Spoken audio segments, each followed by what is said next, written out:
오늘은 투자에도 순서가 있다의 저자이신 홍춘욱 박사님을 모시고 이야기를 나눠보도록 하겠습니다. 박사님 안녕하세요. 네, 안녕하세요. 요즘에 좀 어떻게 시장을 좀 보고 계신지 궁금합니다. 싼 게 너무 많아서 네. 괴로워요. 어, 너무 사고 싶은 게 많아가지고. 네.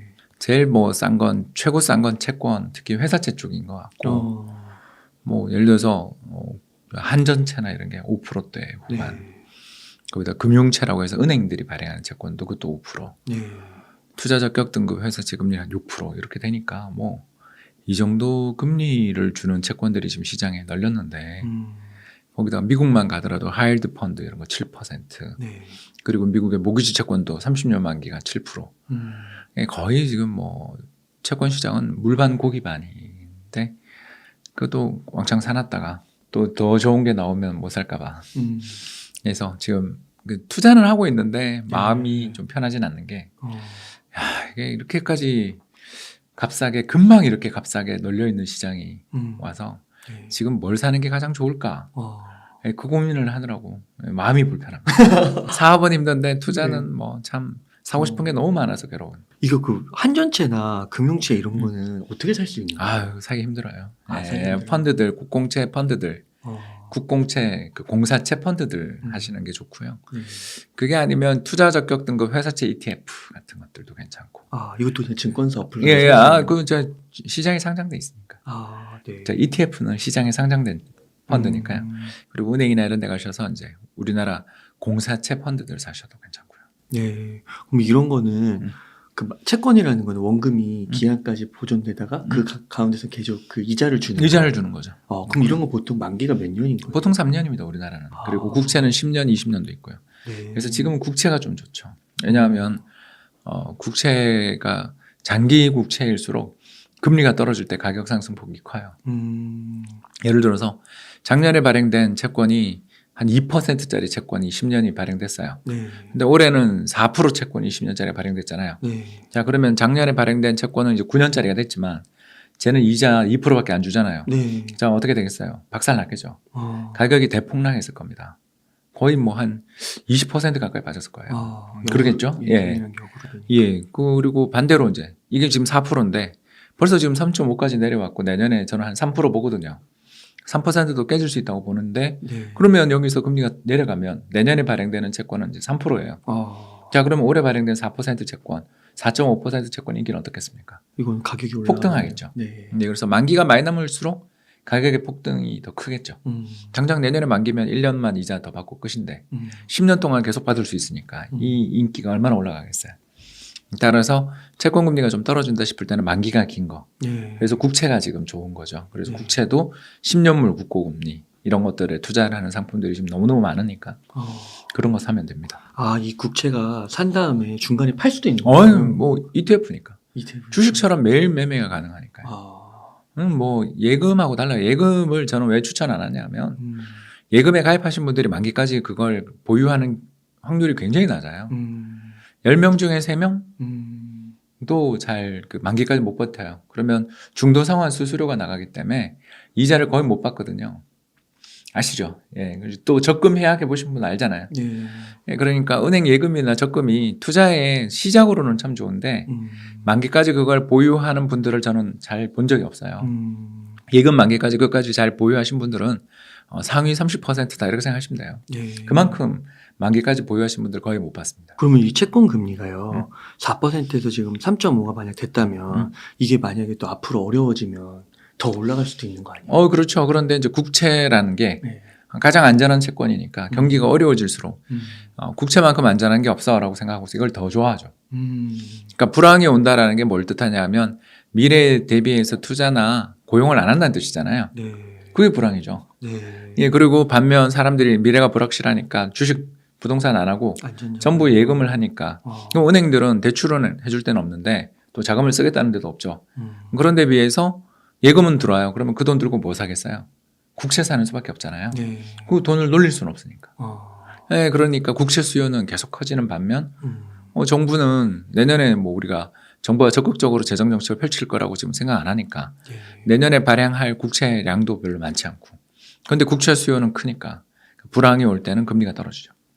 그리고 채권 가격이 상승합니다. 근데 이제 회사채는 기업이 망할 수가 있으니까 네. 그 망하는 리스크들을 감안하고 봐야 되니까 그래서 국채보다 금리가 훨씬 높죠. 그래도 뭐 한전이나 금융, 은행 이런 거 괜찮은 것 같은데. 괜찮죠. 그런데도 그게 소화가 안 된다는 게 어. 얼마나 금융시장의 참가자들이 어. 무서워하는 거죠. 아, 그걸 안 사가는 거예요? 다? 그렇죠. 그러니까 아. 5.7, 5.8에 낙찰이 되고 그랬던 어. 거죠. 좀 최근에 얼마인지 모르겠습니다만 얼마 전과 불과 한 달 전만 해도 거의 6% 가까이에 낙찰됐거든요. 저는 그거 산 사람들이 승자라고 생각해요. 아, 근데 그 말은 또 이 뭐 저변에, 경제 저변에 뭔가 숨겨져 있는 아직 드러나지 않은 위기가 있다. 뭐 이렇게 해석할 수도 있잖아요. 네, 그렇죠. 그러니까 위기가 있다라면 더 그걸 사야죠. 그렇지 않습니까? 네.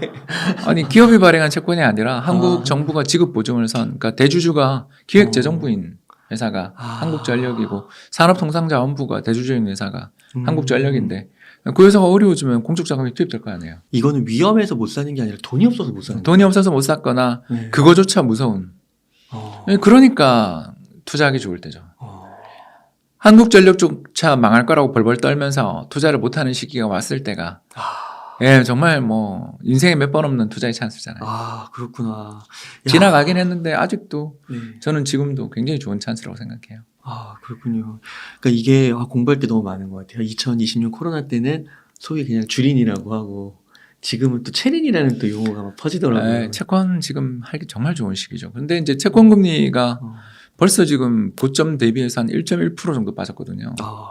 그래서 4.6, 4.5까지 갔던 게 지금 3.5가 깨졌나 그렇죠. 그러니까 금리가 너무 많이 빠지니까 이제 이거 금리가 빠지고 나면 투자자들 중에 네.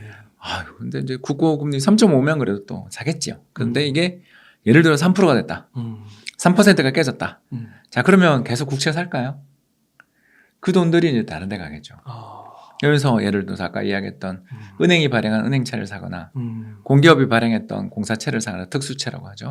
그런 것들을 사거나 그러다가 또 그것도 금리가 예를 들어서 4%대로 내려오고 그러면 회사채도 좀 사볼까? 뭐 다 망하겠어 이러면서 그런 식으로 가면서 경기가 좋아지는 거죠. 아, 그렇구나. 예, 그래서 지금은 불황일 때는 국채가 최고. 그리고 국채 금리가 뚝뚝뚝뚝 떨어지고 나면 야, 공사채 금리가 저렇게 높은데 이걸 왜 안 사?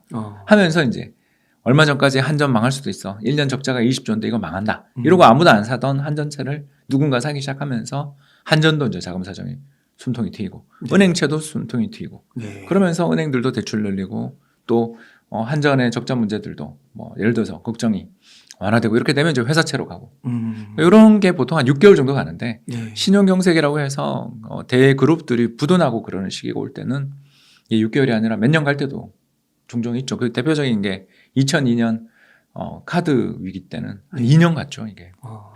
그리고 2013년 동양증권 사태 때도 한 2년 갔죠. 그렇기 때문에 이게 얼마나 장기화될지는 모르지만 일단 지금은 마음 편하게 국채 그리고 이자가 좀 더 필요하시다면 저는 공사채 펀드들 네. 이런 것들 사면 좋다고 생각합니다.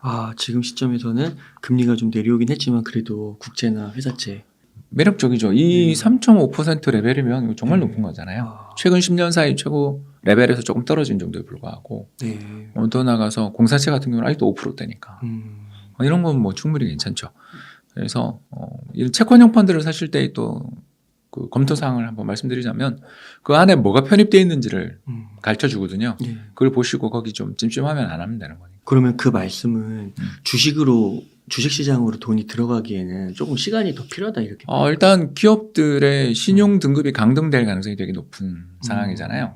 그러니까 지금 우리나라 수출이 마이너스 15%인데 11월 달 수출이 그러면 내년 기업 실적 박살난다라는 건 다 알잖아요. 금리도 높고 그리고 수출도 안 되고 내수는 지금 부동산 망했고 네. 뭐 이런 상황이니까 여기서 기업들의 실적들이 내년 1분기 실적이나 내년 초과의 실적이 잘 나올 리가 없고 기업 실적들이 엉망으로 나올 테니까 당연히 신용등급도 하향돼서 트리플 A가 더블 A 된다든가 또는 싱글 A가 트리플 B 된다든가 이러면 난리가 나거든요. 그러니까 그 등급이 한 등급 내려가는 정도가 아니라 그런 앞에 자릿수가 달라지거나 하는 거는 굉장히 큰 충격을 주고 그런 채권들은 시장에서 아무도 안 사고 그러거든요. 뭐 대표적인 게 현대차가 발행했던 2008년 글로벌 금융위기 때 발행했던 3년 만기 회사채 같은 경우는 금리 9%에 발행됐어요. 아무도 안 사니까. 그런 채권 사면 뭐 거의 한 2, 3년 만에 한 30% 이상 벌었죠. 30%더 벌었죠. 왜냐하면 금리가 그 뒤에 얼마 안 지나서 3%까지 내려갔으니까. 그럼 9%짜리 채권은 얼마나 인기가 좋겠습니까? 그러니까 그런 식으로 채권 가격이 폭등하는 걸 우리가 본 적이 있죠. 네. 그리고 그때 특히 기아차 BW 신주인수권 부사채 같은 거 샀던 사람들은 대박 났고요. 네. 그러니까 그런 식으로 기업들의 실적 전망이 안 좋아지고 기업들의 어떤 신용 등급이 하향 조정되는 시기에는 채권 금리가 회사채의 금리가 더 올라갈 수도 있죠. 그때가 주식시장은 정말 힘들죠. 왜냐하면 기업들 파산 리스크까지 이제 검토를 해야 되니까. 네. 그래서 내년 저는 우리나라 주식시장은 퀄리티 주식. 그러니까 다시 말씀드려서 이익의 성장성 됐고 불황에도 안전하고 불황에도 이익을 낼 수 있는 재무 구조가 튼튼하고 순현금이 많고 이렇게 높은 이자 레벨에서 이 돈을 잘 굴려서 이자 소득을 두둑하게 가져올 수 있는 그리고 부실한 기업들을 적게 M&A하는 뭐 이런 기업들이 인기가 좋은 거죠. 근데 그런 게 회사들이 한국엔 거의 없으니까 아니면 있다 하더라도 대주주가 문제들이 있는 기업들이 많으니까 그렇지 않습니까? 한국에 돈이 많고 순현금이 시가총액보다 더 많은 기업들이 있는데 그런 회사도 되게 많거든요. 네. 지방의 알짜 땅 부자들 회사들 얼마나 많습니까? 근데 그런 회사 주식을 사라고는 우리가 말 못하는 게 퀄리티 측면에서 경영진의 퀄리티가 네. 워스트 오브 워스트인 경우가 되게 많으니까 그러고 사는 거 아니에요. 그러면 좀 큰 거 사면 안 돼요? 대형주. 그런 회사가 몇 개 없어요. 아. KTNG랑 포스코 말고 또 더 있나요? 삼성전자. 삼성전자를 그 범주에 넣을 수 있어요? 그래도- 내년에 적자 날 수도 있는데. 그래도 현금이 많잖아요. 예, 그런데 이익이 그렇게 박살나는 회사가 안정적인 회사예요? 그래. 지금 내년에 SK하이닉스 한 10조 적자 날 수도 있다라는 적자. 이야기 나오면 삼성전자가 아무리 경쟁력이 있다 해도 반도체 쪽에서는 돈 벌기 힘들 거고 스마트폰이나 다른 쪽에서 돈을 버는 건데 부문별로 적자 나기 시작하는 상황에서 그게 안정적인 성과라고 말할 수는 없잖아요. 제가 이야기하는 건 하이 퀄리티, 네. 재무적 안정성도 높고 이익도 안정적인 회사를 뜻하는데 그런 회사가 우리나라 없는 것 같은데요? 한국에 그런 회사가 있나요? KTNG랑 포스코 정도 말고 있나요? 그렇구나. 그나마도 이 두 회사 다 공기업이니까 경영진 바뀌면 또 재무정책 어떻게 바뀔지 아무도 모르는 회사고요. 그리고 역대 또 모 회사 같은 경우는 역대 경영진 상당수가 감옥 갔던 회사들 많잖아요. 벌써 몇 개의 회사 떠오르죠. 예. 그런 공기업들은 어떻게 될지 모르잖아요. 앞에 했었던 경영진이 잘못을 저질러서 이번에 대규모 적자를 내겠습니다. 잃어버리면 배당 주겠어요? 예. 그러니까 한국에는 이런 그 하이 퀄리티 기업들은 거의 없고요. 예. 그래서 한국 주식을 저는 정말 인덱스로 사라. 왜냐하면 언제가 바닥인지 모르니까. 근데 개별 종목 투자에 대해서는 저는 정말 자신 없다. 그 한국에 투자할 때는 코덱스 같은 인덱스. 네, 인덱스가 낫지. 아. 한국 주식에 대해서 개별 종목으로 투자를 한다고 능력자들이 하는 거예요. 개별 종목 투자해서 어떻게 돈을 벌어요, 한국에서? 너무 변수가 많아서. 아니 일단 경영진들이 어. 주주 돈 빼먹을 생각밖에 안 하는 나라인데 네. 그렇지 않아요? IPO 해가지고 네. 게임 개발은 안 하고 사억 사는 그런 회사들 천지잖아요. 네. 그뿐입니까? 상장하자마자 대주주들, 오너들 전부 다 주식 다 팔아버리고 네. 그리고 상장한 다음에 또 뭐 제대로 된 실적 안 나오는데 예를 들어서 뭐 동물 대상으로 한 신약 개발에서 실패했는데도 사람 임상 진행하는 그런 회사들도 있잖아요. 네. 한마디로 말해서 주가 올리기만 생각하지 그 주가 올라가면 무조건 빼먹잖아요. 네. 그런 회사들이 우리나라에 멀쩡하게 보이는 회사도 그렇게 천진데 한국 주식에 공부를 해서 투자를 해서 성공하시는 분들은 저는 존경해요. 존경하고 저는 그런 능력이 없기 때문에 그냥 코스피 200 인덱스 사면 되지 뭐하러 개별 종목을 그렇게 힘들게 고생해서 하냐 이거죠. 그 인덱스는 그러면은 왜 나간 거? 왜냐면 그런 기업들이 좀 몰려 있다면. 그 우리는 미래를 모르니까 이렇게 엉망진창인 나라지만 또 올라갈 때 세계에서 제일 상승률 높은 나라니까. 2020년이 세계 주가 상승률 1위가 코스닥, 2위가 코스피였어요. 이게 바닥 치고 돌아올 때는 또 한국만큼 좋은 나라가 없잖아요. 네. 왜냐하면 부실 기업이 회생하는 거니까. 지금 하이 퀄리티가 아니라고 제가 이야기했잖아요. 네. 그래서 하이 퀄리티가 아닌 나라의 기업들을 투자를 할 때는 이 회사 망한다, 나라 망한다 소리가 들릴 때 사는데 그래서 정말 망하면 끝장이니까 그냥 다 사는 수밖에 없지 않냐 이거죠. 네. 그렇군요. 그래서 한국 주식도 너무너무 싸고 좋은데 개별 종목으로 들어가서 찾아보면 살 회사가 아까 이야기했었던 그런 회사 몇 개의 음식료 회사들 몇 개? 그렇잖아요. 라면은 먹어야 되니까. 햇반은 먹어야 되죠. 그런 회사들은 좋겠죠. 네. 그런 회사들이 있는데 그런 회사가 몇 개 있냐 이거죠. 저는 우리나라에. 네. 거의 없다. 그래서 살 거면 네. 지금 방금 이야기했던 것처럼 어떤 불황에도 안정적인 재무 구조와 불황에 오히려 M&A를 더 적극적으로 해서 돈을 크게 벌어들일 그런 하이 퀄리티 기업들은 미국에 원천지 미국에 다 있으니까 한국 주식은 인덱스로 하고 미국 주식을 개별 종목으로 하시는 게 낫지 않냐 생각합니다. 그럼 만약 장이 그 코로나 때처럼 좀 이렇게 상승장으로 돌아섰을 한국 때는 시장에서 먹겠죠. 그때는 이제 개별 종목으로 좀 사도 그거는 능력껏 능력껏 사도 조금 리스크가 지금보다는 모르겠어요. 그래도 뭐 사기꾼 천지니까. 네. 우리나라 뭐 정말 편하게 코로나 치료제라고 한번 검색해서 회사들 주가 한번 보면 10배 났던 회사들 지금 그 뒤에 어떻게 되는지 한 번만 보세요. 네. 정말 치료제라는 게 제대로 나온 회사 있는지. 그러니까 우리나라는 공시만 하고 그 뒤에는 그냥 테마가 만들어지고 나면 운 좋게 성과를 내거나 세력 뒤에 붙어서 돈을 버는 분들도 있겠지만 네. 그런 능력자들은 하시는 거고요. 네. 저는 그런 능력이 없으니까 네. 한국에서 왜 개별주를 하는지 저는 잘 모르겠다. 저도 과거에 개별주를 했던 저를 굉장히 저의 과거 선택을 저주합니다. 그러세요? 네. 네. 한국은 투자의 난이도가 너무나 높은 나라이기 높아서. 때문에 폭락했을 때 그냥 인덱스 사는 게 제일 낫다. 대신에 개별 종목 투자를 할 거면 미국을 해라. 네. 저는 그렇게 생각합니다. 네. 그럼 박사님 미국 주식 중에서 퀄리티 있는 네, 버크셔 스웨이를 보셨어요? 지금 버크셔 스웨이가 제일 좋아 보이는데. 네. 또 살 거라면 요새 중국에서 아이폰 생산 못 해가지고 박살난 애플.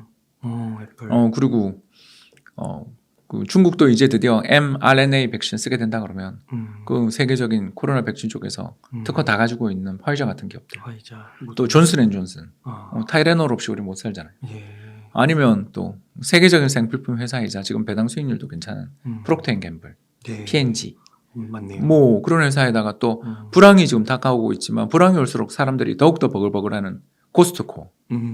커피콩 가격이 고점에서 지금 30% 폭락했는데 아직 주가는 그렇게 회복 못한 스타벅스. 그리고 매년 계속 이익이 날 때마다 상장 주식을 불태워버리는 그죠. 자사주 매입 소각을 해주는 세계 최고의 우량 기업 코카콜라. 뭐 이런 회사들이 지금 전부 다 밸류에이션 레벨을 보면 역사적인 하단에 있거든요.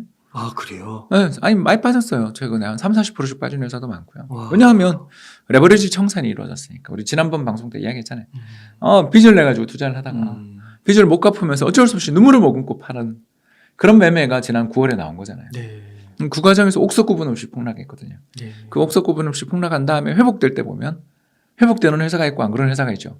그러니까 이런 회사들은 회복이 되는 회사들. 일일이 리스트를 대다 보면 끝이 없어서 이 정도만 하겠습니다. 너무 많잖아요. 진짜 너무 많네요. 우리나라는 이런 종류의 기업들이 있냐 이거죠. 그러면요, 박사님 혹시 이런 기업들 너무 많아가지고 너무 혹시 많죠. 이런 거가 다 몰려있는 ETF 같은 건 혹시 없나요? 없어요. 그런 건 그런 게 어디 있어요?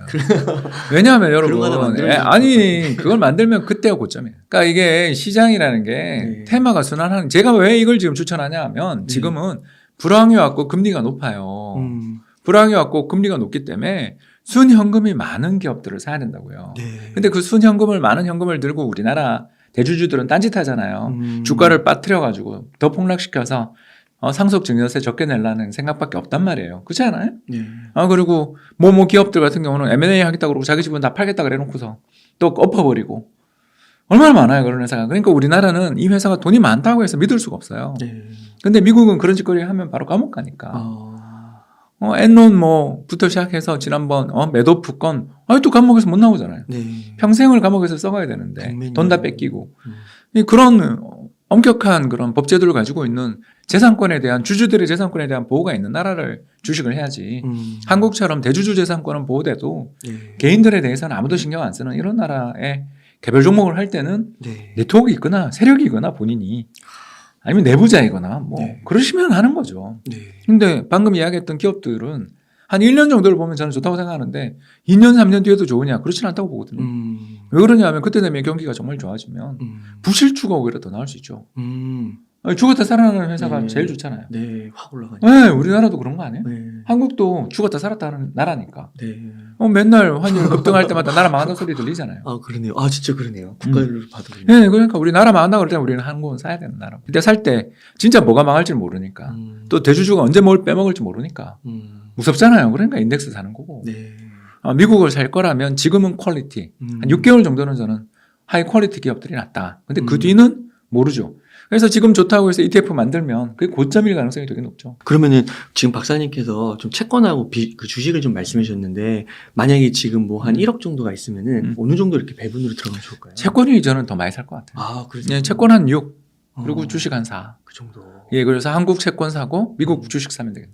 그러면 연 한 7% 나올 것 같은데요. 7에서 10% 나올 것 같습니다. 채권 자체는 이제 뭐 그런 거기서도 한 7% 나올 것 같고요. 어, 그 플러스 알파는 이제 주식에서 나오겠죠. 그 채권 자체는 기업 그런 리스크가 없으니까. 국채를 사더라도 10년짜리 국채를 사면 듀레이션이라고 해서 금리 1% 떨어질 때 발생하게 되는 이익이 한 7% 나오거든요. 네. 그렇잖아요. 아까 이야기했던 그 때문에 그렇죠. 그래서 예를 들어서 내년 이맘때 정책금리 인하가 된다. 저는 그렇게 보는데 그러면 한국 정부가 발행한 10년물 국고금리도 지금 3.5%인데 그냥 2.7 됐다. 예를 들어서 네. 2.8 됐다. 가정을 해보면 거기서 한 5% 정도 수익이 날 거고 그러다가 1년 금리가 3.5%니까 쿠폰이 3.5% 그럼 7%는 나오잖아요. 네. 7% 더 나올 것 같은데. 예, 그러니까 지금 국채나 이런 걸 사는 게 굉장히 좋고 살 때는 장기 국채를 사라. 내년 말에요. 예, 저는 한국은행이 금리를 인하할 거라고 봅니다. 내년 이맘때는. 아니 인플레이션이 끝났어요. 몇 번 와서 여름에서도 와서 이제 우리 옹달 책방 와서 이야기했지만 그 인플레이션은 이미 끝났고요. 이 인플레이션은 끝났는데도 불구하고 왜 금리를 인하 안 해주냐면 미국 경기가 좋아서 그런 거죠. 네. 미국 실업률이 3.7인데 이게 1960년대 후반 이후 최저 실업률이에요. 실업률이 낮을 때 정부 입장에서는 금리를 충분히 인상해서 부동산 시장이나 주식 시장에 있는 버블을 때려잡는 게 그 이후에 정책을 펼치는데 너무 유리하잖아요. 아, 그런 거예요. 네, 그래서 지금 금리를 인상하는 거지. 뭐 정말 인플레이션이 심각해서 이건 인플레는 이미 꺾인 지 오래됐잖아요. 그럼 막 기준금리 6, 7 간다고 하는 거는 네, 그거는 경기 안 꺾인다고 보시는 거죠. 되게 낙관론자. 그러니까 미국 경제는 너무너무 튼튼하고 좋아서 이 현재 실업률 3.7%가 앞으로 1년 간다. 그럼 6% 가야죠. 근데 그렇게까지 낙관할 정도는 아니라고 보는 게 일단 부동산 시장이 우리도 그렇고 미국도 그렇고 지난 6월을 고비해서 부동산 가격이 전월 대비 1%씩 빠지고 있는데 이러면 내년에 미국의 전체 고용이 한 2억 명 정도 고용돼 있다고 가정하면 그중에 한 5%에서 10%가 건설 부문 고용이거든요. 네. 1,000만 명대에서 2천만 명 사이가 건설인데 지금 건설 분야의 착공 건수가 고점 대비 한 30% 빠졌거든요. 이게 이제 내년 되면 한 반토막 될 텐데 우리도 그렇잖아요 지금. 그러면 그쪽에서 발생하는 고용 감소 효과만 해도 실업률 한 1, 2%는 올리는 것 같은데 그걸 그렇게 너무 그 미국을 믿는 거 아닌가 그건 또. 아, 그렇군요. 그럼 내년에 조금 기대할 수 있는 그 채권 수익률이 한 7% 만약에. 그러니까 채권에 투자해서 발생하는 총 리턴이. 네, 리턴이. 그러니까 리턴은 두 가지잖아요. 하나는 이자, 다른 하나는 캐피탈 게인인데 둘 다 합치면 저는 7에서 한 10% 사이는 되지 않겠냐. 아, 그리고 기준금리 인하까지 이렇게. 인하가 기대가 되니까 기대가 금리가 되니까. 떨어지는 거죠. 아, 그래서 채권과 이제 주식을 한 6대 4 정도로. 재년에는 우리 국채가 좋고 그리고 또 주식을 할 거라면 아까 말씀드린 하이 퀄리티 기업들에 대해서 미국 하이 퀄리티 기업에 대해서 투자하는 게 좋은데 그럼에도 불구하고 미국 주식에 대해서는 그렇게 크게 공세적으로 투자하라고 안 하는 이유는 환율이 떨어질 가능성이 있으니까. 네. 그러니까 미 연준의 금리 인상이 이제 중단되거나 완화되거나 또는 인하가 되는 시기에는 달러에 대한 원 환율도 1,200원대 안착하지 않겠냐. 지금 1,300원이지만. 한마디로 여쭤볼게. 물가가 그 7.7로 많이 낮아지긴 했는데 그리고 더 낮아질 거라고 예상을 하는데 그 평균 목표 물가제는 2%잖아요. 그건 의미 없는 숫자입니다. 그건 의미 없어요. 네, 왜냐하면 그게 기준이 없어요. 경제적인 어떤 기준이 없습니다. 그러니까 그거에 대해서 수많은 학자들이 연구를 했지만 그냥 3에서 4%보다는 낮은 게 좋다 정도지. 2%라는 게 철의 법칙이 아니고 지금 실제로 전 세계 그 최고의 이코노미스트들이 물가 안정 목표의 상단을 3%나 4%로 올리자는 논의를 지금 하고 있습니다. 가장 대표적인 게 전 IMF 수석 이코노미스트였던 블랑시아 같은 분이 3% 이상으로 올리자고 지금 이야기하고 있죠. 저 역시 3%가 맞다고 보고요. 그럼 물가가 3%까지 되면은 뭔가 임금이나 이런 게 다 3% 이상 올라야 되는 올라야죠. 그게 나쁜 게 뭐가 있냐 이거죠. 근데 그렇게 될까요? 아니 안 되면 더 되게 금리를 3% 물가가 3% 밑에만 내려가도 금리를 내려주면 되잖아요. 그럼 경기를 부양하면 되잖아요. 금리 그래서 금리를 예. 내는 거. 꼭 그렇게 옛날처럼 2% 물가라는 것에 근거도 없는데 그걸 그렇게 꼭 해야 되냐라는 거죠.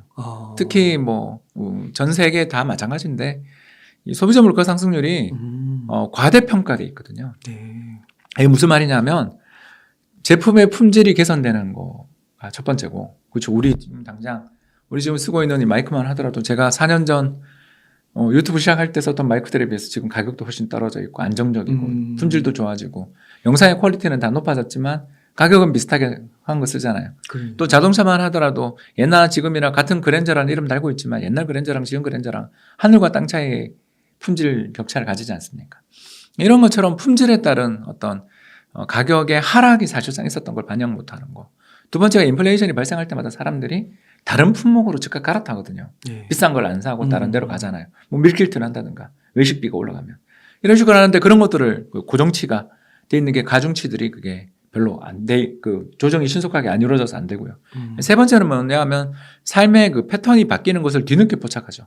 그래서 예를 들어서 10년 전만 하더라도 우리가 그 식기 세척기라든가 아니면 우리 리클라이너 이거 옷 좀 세척해 주는 거 그리고 더 나가서 의류 건조기 이런 거 몇백만 원씩 했어요.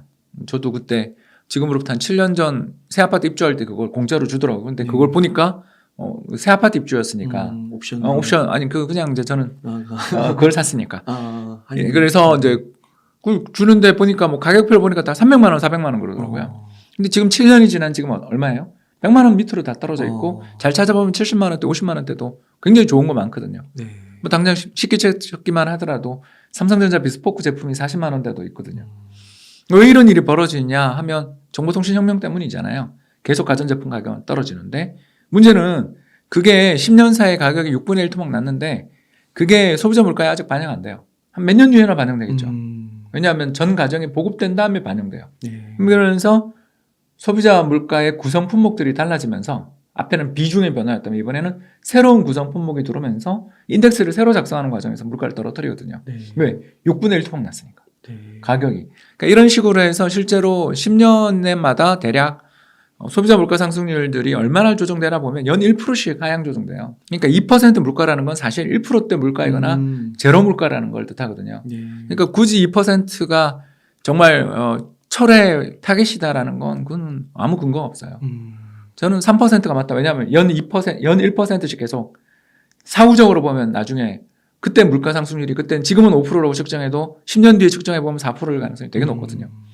그러니까 이런 것들 때문에 인플레이션에 대해서 3%다, 2%다라는 거에 대해서 집착하는 거는 저는 좀 죄송하지만 그건 공부를 안 한 거다. 그 코로나 이후에 진짜 돈이 어마어마하게 풀렸잖아요. 그 연준 페드 그 유동성 그거 보면은 그래프도 보면은 갑자기 확 올라가는데 그럼 그게 벌써 이렇게 조금 했을 때 잡혀진다라고 볼 수가 있나요? 아니 천천히 떨어지죠. 네. 천천히 떨어지지만 내년에는 그래도 미국 소비자 물가 기준으로 해서 3%대 정도로 떨어질 거라고 보는 게 와. 일단 물가의 선행 변수들이 죄다 다 지금 패닉 중이에요. 첫 번째가 휘발유 가격이잖아요. 네. 휘발유 가격이 하락한 다음에 6에서 1년 정도 지난 다음에 교통요금이 떨어져요.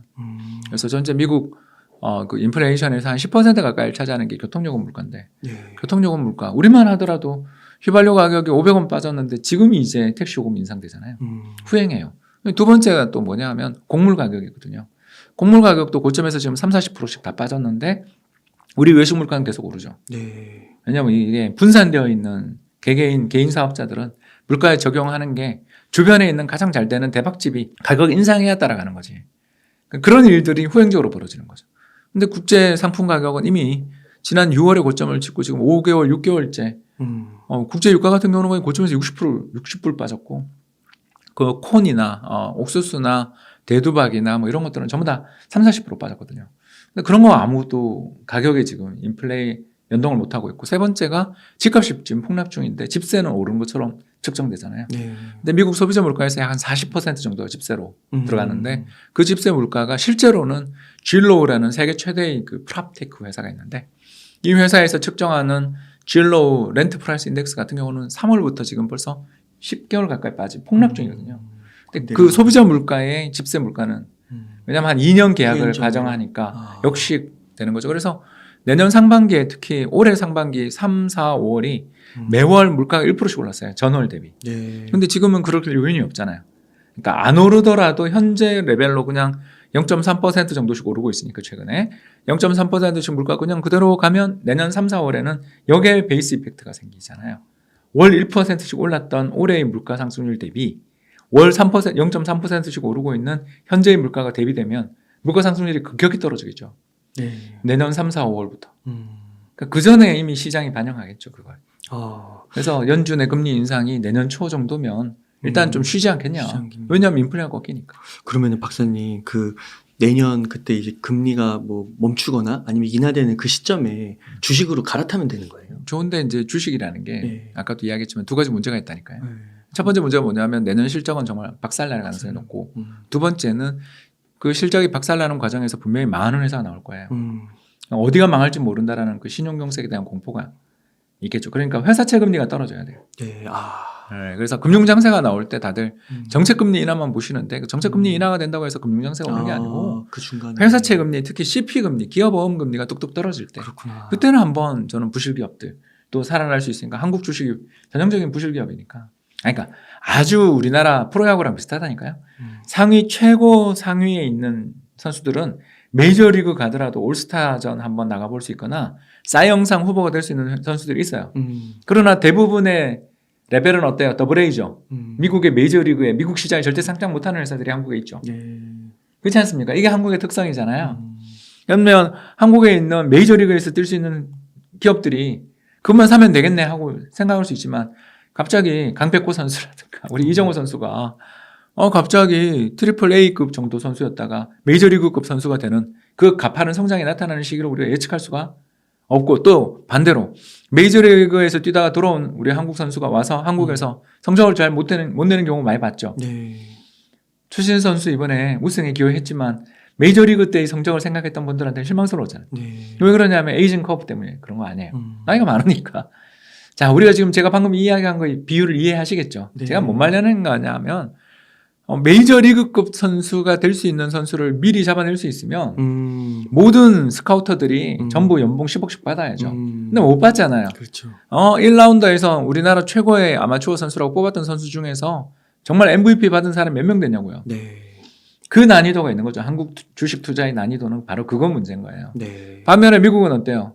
트리플 A에서 거기서 슈퍼 유망주고 BA라고 하잖아요. 베이스볼 뭔가요? 아무튼 그 BA 최상위권 유망주들이 100명을 찍으면 그 중에 한 70명은 메이저리그 가서 터지잖아요. 탑 프로스펙트 100이라고 있지 않습니까? 네. 그 확률이 다른 거예요, 서로가. 그게 그게 미국 시장이 크고 넓고 경쟁이 치열한 시장이다 보니까 거기서 탑 레벨이고 탑 유망주 정도 되면 신뢰성이 높은 거고 우리는 더블A 수준이니까 안타깝게도 글로벌 리그에서 보면 더블A 수준이니까 여기서 암만 잘한다고 하더라도 정말 그게 메이저리그 갈 수 있는지 그냥 한국 리그에서만 잘하는 수준인지 외국인이 정말 이 회사를 살 것인지를 알 수 없잖아요. 또 검증이 필요한 그렇죠. 거죠. 외국인은 메이저리그 갈 수 있는 한국 선수만 살 거 아니에요. 그렇지 않습니까? 그렇죠. 외국인 투자자들이 삼성전자랑 SK하이닉스, 현대차 말고 뭐 다른 회사 사는 거 본 적 있으세요? 그러니까 조 단위로 매수하는 거 본 적 있으세요? 없잖아요. 우리나라 그 세 개밖에 없는 거잖아요. 네. LG 에너지 솔루션에 대해서 이제 기대를 걸지만 안타깝게도 우리나라 2차 전지 수출액이 반도체 수출액이 12분의 1도 안 돼요. 그런가요? 예. 이제 시작하는 산업이에요. 아닌가 PBR이 10배가 넘지. PBR이 10배가 넘어요. 우리나라 주식시장 PBR이 0.9배인데 네. LG 에너지 솔루션 상장할 때 PBR이 11배가 12배였다고요. 네. 그러니까 엄청나게 비싸게 돌았죠. 지금 잘 버텨주고 있습니다만 네. 문제는 그 회사에 대해서 외국인이 정말 삼성전자만큼 지분율 60%까지 사주면 좋은데 그렇게 되겠느냐에 대해서 우리 잘 모르잖아요. 결국 우리나라 시장에 대한 투자들을 함에 있어서 주의 깊게 봐야 되는 건 기업 실적 전망들이 계산되느냐. 근데 이거는 내년 상반기는 텄고요. 하면 남아있는 거는 이제 우리 회사채 금리가 지금 레고랜드 사태라든가 한국생명의 자본성 증권 콜옵션 행사 포기했던 것 이런 여러 가지 문제들 때문에 네. 회사채 금리가 너무너무 지금 높아져 있고 그런 상황이 이 금리가 뚝뚝 떨어지기 시작하면 이때는 금융장세에 대한 기대를 갖고 우리나라 주식시장이 턴어라운드 할 수 있다. 그래서 저는 한국 주식은 인덱스로 그냥 네. 어디서 그런 일이 벌어질지 모르니까 그냥 PBR 0.9배면 싸다. 그냥 사두자. 지금 2,300선에서 너무 싸다. 네. 2,100이면 또 0.8배도 깨지는 거고 네. 뭐 더 빠지면 더 사면 되는 건데 여기서 급등한다. 더블 간다. 내년 3천 간다. 이렇게 이야기하려니 회사채 금리도 높고 내년 실적은 정말 올해 거의 자칫하다간 올해 실적 반토막 날 것 같은데 과연 괜찮냐? 잘 모르겠다. 그러니 개별 종목 할 거라면 저는 아까 이야기한 것처럼 미국 주식이 편하다. 그런 이야기죠. 그럼 미국 주식시장도 좀 분위기가 반전돼서 좀 올라갈 수 있는 거는 시간이 좀 걸린다고 봐야 될까요? 모르겠어요. 거기를 우리가 어떻게 알겠어요? 그냥 거기는. 확률 게임이잖아요. 확률 게임. 그래서 확률 게임에서 세계를 지배할 회사들은 다 미국에 있으니까 근데 테슬라 기준금리가 인하되면 바로 좀 이렇게 되는 그런 거는 있죠. 그런 것도 근데 있어요. 있는데 이게 2000년 정보통신 거품 때는 연준이 금리를 인하한 다음에 3년이 지나서 바닥을 찍었거든요. 아, 더 내려갔어요? 그럼요. 나스닥이 89% 빠졌잖아요. 와. 고점에서. 근데 그러니까 그게 버블이 심해서 그런 거잖아요. 버블이 심하면 그렇게 예, 그리고 이번에 나스닥도 그때만큼은 아니어도 그 절반 정도 되는 버블이었잖아요. 이게 금리 다 LG 에너지 솔루션이었어요, 밸류에이션이. 그러니까 지금 올해 다우지수만 가는 거잖아요. 밸류, 퀄리티 기업들은 다우에 네. 모여 있으니까. 네. 아까 제가 이야기했던 회사들이 다우에 엄청 다 몰려 있잖아요. 네. 그러니까 다우지수가 올해 왜 이렇게 좋으냐? 그건 퀄리티 기업이니까. 아까 금리를 인하한다고 막 또 무조건 좋은 게 아니군요. 그 과정에서 어디가 망할지 모르니까. 저도 지금 스타트업에서 일을 하고 있잖아요. 네네네. 프리즘 투자자문 하잖아요. 네. 그래서 올해 너무너무 힘들거든요, 저희도. 왜냐하면 앞에 그 IPO가 다 망하고 있잖아요, 올해. LG 에너지 솔루션 이후에 성공한 IPO가 있나요? 다 뭐 연기하거나 또 상장했더라도 되게 어렵잖아요. 네. 그렇게 되다 보니까 투자자들 입장에서 지금 벤처에 투자해서 돈 언제 버나 싶은 그런 생각이 되니까 벤처 시장에 돈도 들어오지도 않고 힘들잖아요. 그리고 경기도 나빠졌고. 그러니까 이런 어려움들을 쭉 겪으면서 보고 있으면 우리야 정말 운이 좋았구나. 작년에 시리즈 A 투자를 받았기 때문에 그래도 버틸 수 있는데 혹시 그 돈을 적게 받았구나. 올해 너무 심하게 공격적으로 투자를 했거나 했던 기업들은 이거 어디 망할 수 있는 거잖아요. 네. 그래서 그런 기업들이 이제 나오기 시작하겠죠. 우리만 나오겠어요? 네. 파산 기업들이 한국만 나오는 게 아니라 선진국에서도 무수히 나올 테니 일단 그게 한 6개월 정도는 저희는 보니까 그동안은 퀄리티가 낮다. 네. 인덱스 기준으로 하면 다우지수 같은 게 좋다. 근데 한국엔 다우지수가 없으니까. 네. 지금 우리나라 부동산 시장이 이렇게 힘들어진 가장 큰 이유는 작년에 버블이 너무 심했고 역사상 최악의 버블이었고요. 네. 거기다 금리도 0.5가 3.25 거의 7배 올랐잖아요. 맞아요. 네, 그래서 부동산 시장이 이 두 가지가 다 걸린 거거든요.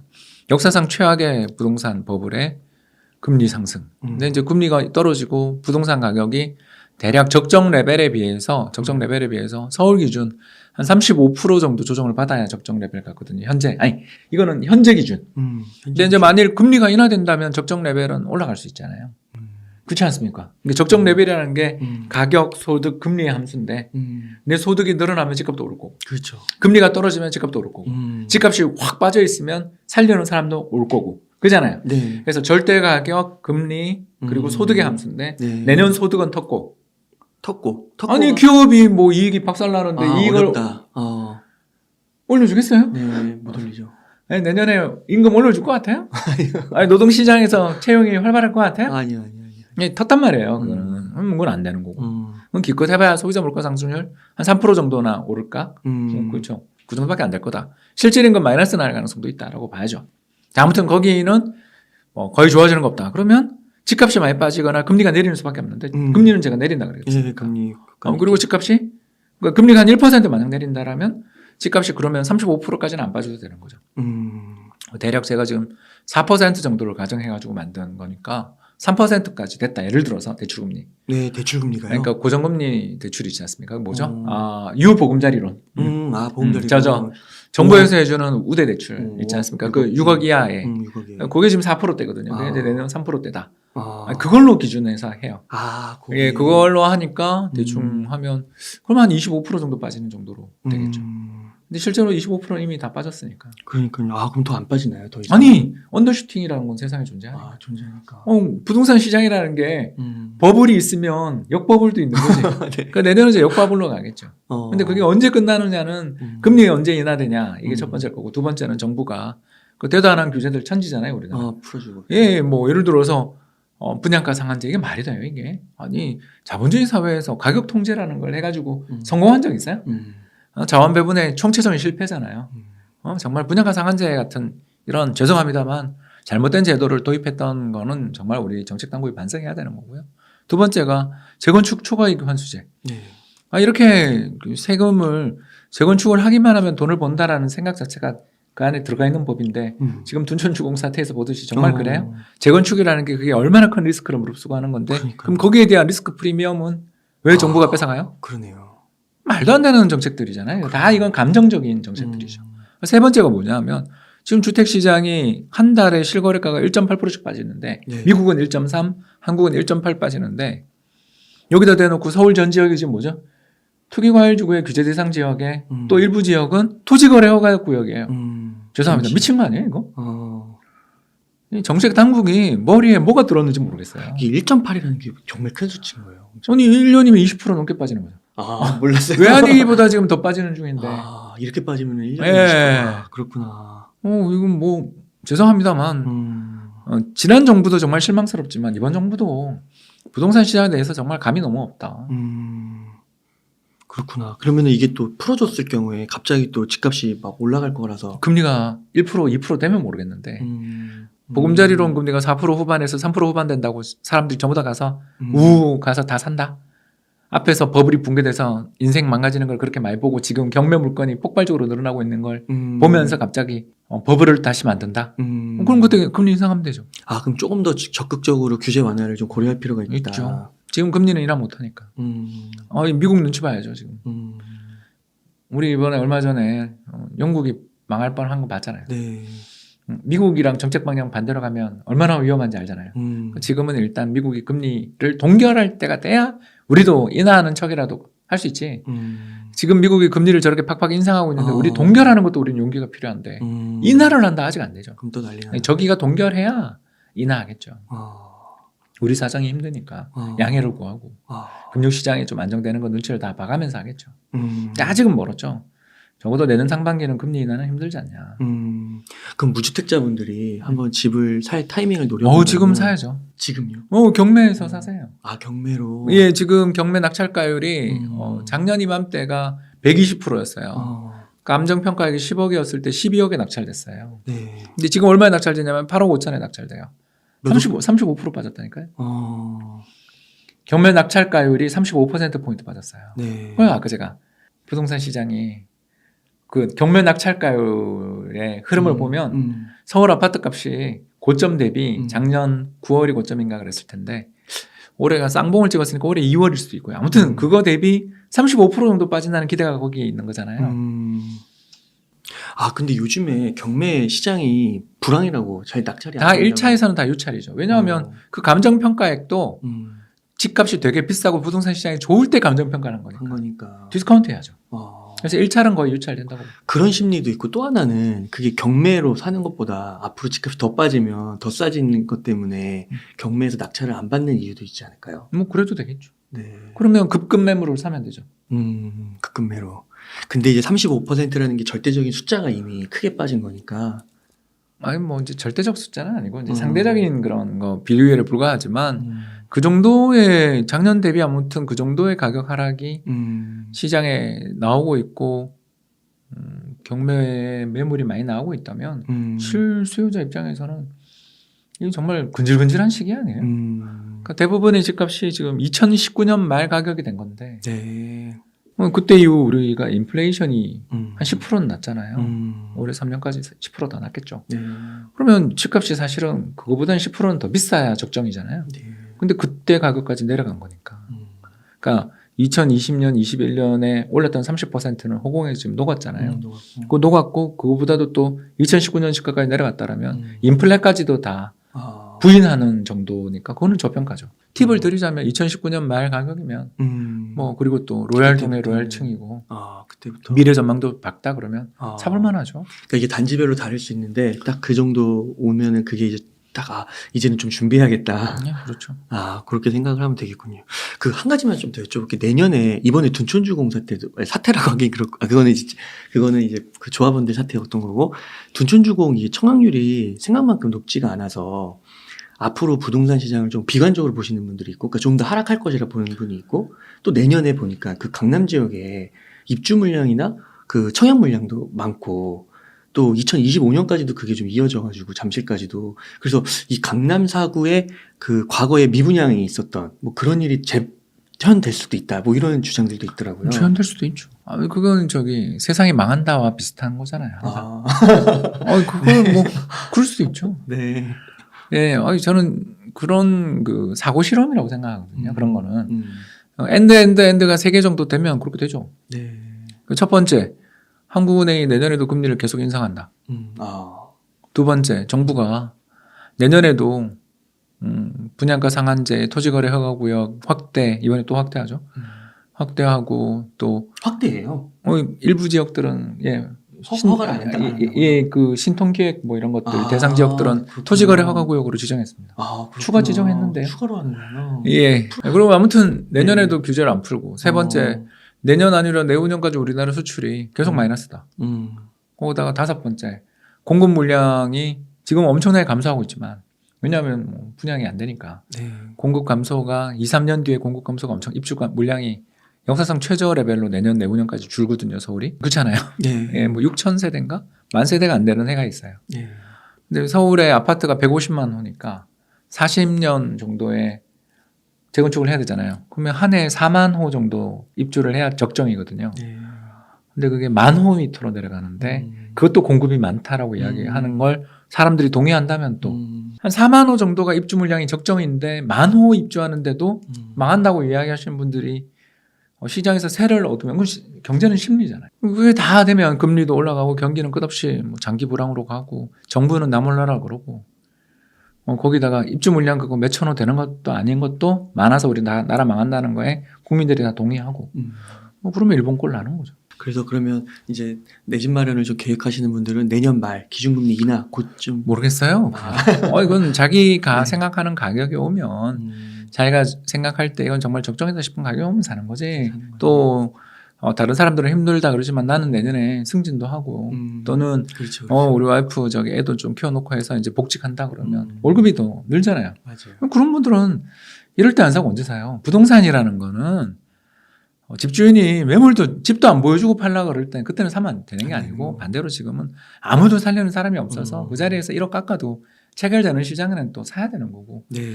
항상 시장이 피바다될 때 사고 시장이 천정을 치고 지금이 아니면 이 가격에 절대 못 사 포모 같은 이런 대도 안 하는 소리들이 시장에 팽배할 때 그때는 집을 절대 사면 안 되는 거잖아요. 네. 지나고 보니까 우리는 이렇게 투명하게 알지만 저도 작년 이맘때 부동산 시장 조심하자 정도 했지 이렇게 패닉이 오면서 붕괴될 줄은 저도 몰랐어요. 이렇게 빨리 아니 전쟁 날 줄 몰랐고 미국이 저렇게 금리를 4%까지 올릴 줄 몰랐고 또 중국이 제로 코로나를 코로나 발병 이후 3년이 지나도 저렇게 해서 세계 경제를 엉망으로 만들 거라고 저렇게 죄송합니다만 비정상적인 행동들이 세상에 계속 나올 거라고 예상을 하고 어떻게 전망을 해요. 그렇죠. 그렇죠. 인간이 정상적으로 합리적인 행동을 한다고 가정하고 저희는 전망을 할 수밖에 없는데 네. 저 뭐 러시아부터 시작해서 중국까지 전부 다 제정신이야 싶은 일만 하고 있는데 그걸 맞춰라. 정말 난이도가 너무 높은 거고 그렇죠. 그냥 저는 빠진다 정도 봤는데 이렇게까지 빠질 줄은 몰랐다. 그러면 또 바닥도 빨리 올 수 있는 거 아니냐. 그러니까 아까 그렇죠. 이야기했던 네 가지 중에 그렇죠. 한 두세 가지만 돌아서면 빨리 오는 거 아니냐. 이렇게도 볼 수 있는 거죠. 그걸 그렇죠. 열린 결말이지. 네. 내년에 살아, 뭐 내년 말에. 그건 저는 타이밍을 못 맞춘다. 타이밍을 어떻게 맞춰요? 근데 내년 이맘때 되면 지금보다 한 분위기 좋을 거다 정도. 네. 가격이 지금보다 높냐는 모르겠는데 분위기는 좋아지지 않겠냐. 지금은 아무도 집을 보러 오는 사람이 없고 역전세 나고 경매 넘어가는 물건밖에 없는 한숨밖에 없는 시장이라면 그래도 언제 바닥이지? 뭐 이러고 바닥 논쟁은 좀 있는 시기 아니겠냐. 그렇게 보는 거죠. 지금 그래서 자산이 좀 쌓아지고 있고 그다음에 또 내년에 또 어떤 호재가 또 생길 수도 있으니까 지금부터 마음의 준비를 하고 공부하시면 좋죠. 공부하면 굉장히 좋은 시기라고 할 수 있겠네요. 정말 투자하기 너무 좋은 기회죠. 네. 한 1년이 또 향후 몇 년에 걸친 부유층들을 새로 만들어낼 기회가 아닌가 생각합니다. 그 정도. 예. 몇 년에 한 번 온 기회가 또 왔죠. 네. 특히 부동산은 거의 10년 만에 오는 기회 같은데요. 예, 박사님 감사합니다. 끝으로 시청자님들께 좀 강조하고 싶으신 말씀이나 하고 싶으신 말씀 있다면 예, 여러분들 운이 좋으십니다. 네, 정말 이렇게 또 좋은 투자의 기회가 왔습니다. 미리 달러 들고 있었던 사람이 올해 최고의 승자였겠습니다만 이제부터라도 투자 잘하면 됩니다. 우리나라는 죽었다 살았다를 너무너무 잦은 기간에 반복하는 나라이기 때문에 네. 이번 기회를 놓치면 기회가 없다 이런 생각을 버리시는 게 투자에 성공하는 길이다. 여러분들 이번에 또 좋은 기회가 오고 있으니 이번에 잘 마음 단디 그리고 공부 열심히 하시면 충분히 이 기회를 잡지 않을까 생각됩니다. 그러니까 진짜 박사님과 인터뷰할 때 10년에 한 우리나라 한 2, 3년에 한 번씩 온다고. 와, 근데 지금 그 말씀이 코로나 때 한 번 오고 또 이게 이렇게 또 왔죠. 오고. 3년 만에 또 하잖아요. 그러니까 그거 진짜 이제 앞으로 그럼 또 3년에 올 수도 있다는 거잖아요. 어떻게 보면. 그건 모르죠. 주기는. 네. 5년이 되면 이제 대박장인 거고. 그러니까 이게 3년일 수도 있고. 그러니까 항상 뭔가 어떤 순간에 막 이렇게 자산격차 느끼고 포기하게 되고 이생망이라고 막 이렇게 얘기하는데 그런 이야기가 나올 때가 찬스인 거죠. 네. 이제 그때부터 1년 사이에 찬스가 오더라고요. 또 기회는 또 오는 거고. 작년 이맘때 뭐 포모 그랬잖아요. 네, 맞아요. 예. 네. 그런 이야기 나오고 그럴 때가 이제 옛날 정말 얘기 같아요. 네, 정말 그런 이야기가 나올 때가 음. 최악의 투자 타이밍이죠. 네. 달러를 사야 되는 타이밍이고요. 아, 맞네요. 예, 박사님 오늘도 좋은 말씀 감사드립니다. 이렇게 해서 투자에도 순서가 있다의 홍춘욱 박사님을 모시고 이야기를 나눠봤습니다. 긴 시간 동안 유익한 인사이트 많이 나눠주셔서 감사의 말씀드립니다. 오늘 고생 많으셨습니다. 감사합니다. 감사합니다.